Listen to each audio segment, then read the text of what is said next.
कोई कैकेयी को कभी दोष मत देना मां कैकेयी को। अयोध्या में कोई ऐसा प्रेमी नहीं था जैसी मां कैकेयी प्रेमी थी, क्योंकि रघुनाथ जी का वियोग, भरत जी का वियोग, महाराज दशरथ का वियोग, पूरे अयोध्या वासियों की निंदा का पात्र बनकर राम जी की इच्छा की पूर्ति की। ये माता कैकेयी है, दूसरे में इतनी सामर्थ्य नहीं थी। माता कैकेयी जितना राम जी को प्यार करती थी, शायद है उतना कोई अवध में प्यार करता हो। भगवान श्री राम एकांत में माता कैकेयी से कहा, मां मैंने पूरी अवध में देखा है कि आपसे ज्यादा मुझे कोई प्यार नहीं करता, और ये सामर्थ्य केवल अधिक प्यार करने वाले में ही होती है। तो आप मेरे लिए निंदा सहेंगे, मेरे लिए आप अपमान सहेंगे, मेरे लिए पुत्र वियोग, मेरे लिए पति वियोग, ये केवल आप ही सह सकती हैं। इतना त्याग आप कर सकती हैं, मुझे पता है, क्योंकि आप हृदय से बहुत बहादुर हैं।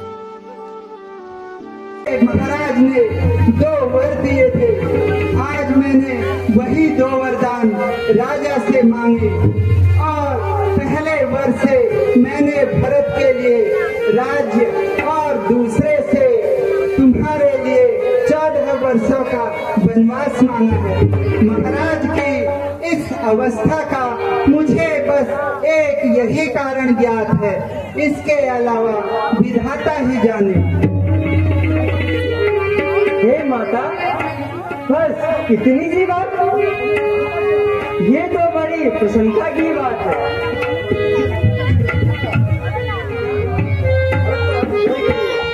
भरत को राज देने के लिए मुझे किसी की भी आज्ञा की आवश्यकता नहीं है। उस जैसे भाई को तो राज्य में स्वयं दे दूंगा। और रहा वनगमन, तो लगता है मेरे पुण्य जाग गए, जो आपकी आज्ञा से मुझे वहां जाने का अवसर मिल रहा है, जहां मैं ऐसे ऐसे ऋषियों के दर्शन पा सकूंगा, जिनके तेज तीनों लोगों को प्रकाशित कर सकते हैं। माँ, मेरा तो हर ओर से कल्याण ही है ना माते। मैं तो आपका सबसे प्रिय पुत्र हूँ ना। हे पुत्र, तुम इस प्रकार की बातें करके क्या मेरी ममता को जगाने आए हो? मेरे वचनों को डिगाना चाहते हो? माँ की ममता कभी सोती ही नहीं है,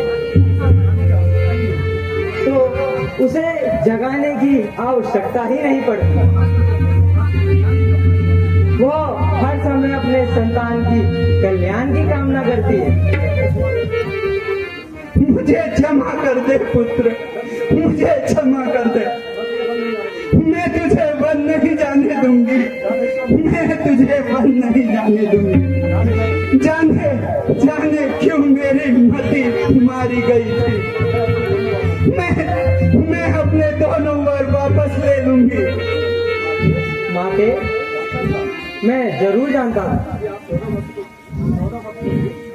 14 वर्ष तो दूर, आप मुझसे कुछ पल के लिए भी दूर नहीं रह सकती। अतः आपसे यह मेरी विनती है कि अपनी ममता के प्रभाव में अपने वचनों से न डिग जाना। यह तुम क्या कह रहे हो बेटा? माते, तुम इस गोप भवन में अकेली रहकर अपने वचनों से डिगने लगी है। लोग तुम्हारे बारे में क्या क्या कहेंगे, तुम्हें फल नायिका कहेंगे। हाँ पुत्र, मेरे मन में यही महासमर चल रहा था। तुमने कैसे जाना ये सब? मैं आपकी ममता से परिचित हूँ माँ। आप भरत से ज्यादा मुझसे प्रेम करती हैं। लेकिन माता, विधि के विधान को बदलने का विचार कभी अपने मन में आने ना देना। सरस्वती माता ने मंत्रा की जीवा में बैठकर जो विचार तुम्हें दिया है उससे कभी अपना मन न डिगाना। नहीं मेरे राम, नहीं। मैं यह कलंक मैं अपने माथे नहीं ले सकती, नहीं ले सकती राम, नहीं ले। माते, आप ऐसा न करना, आपको मेरी शपथ है। राम, तूने मुझे शपथ दे दी, मैं तो अपना सर्वस्व तुझ पर न्योछावर कर सकती हूँ, अपने प्राण भी मैं तुझ पर न्योछावर कर सकती हूँ बेटा। तो माते, आपको अपने वचनों पर डिगे रहना होगा, इस अपकीर्ति को सहन करना ही होगा, क्योंकि माते इस धरा पर राक्षसों का बल बढ़ता ही जा रहा है। उनका संहार करने के लिए मुझे अवध के सिंहासन को त्याग करना ही होगा। यही तो विधि का विधान है माता। माता, मेरी एक विनती और है आपसे। मेरे लाल, क्या कहना है?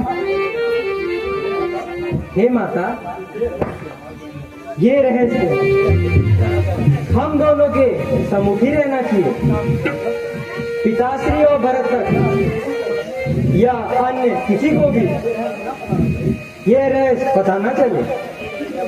ठीक है मेरे लाल, तुम धर्म की रक्षा करो, मैं तुम्हारे लिए लोगों के शब्द भेदी बाणों का आघात भी सह लूंगी। मेरे पुत्र, मेरे राम,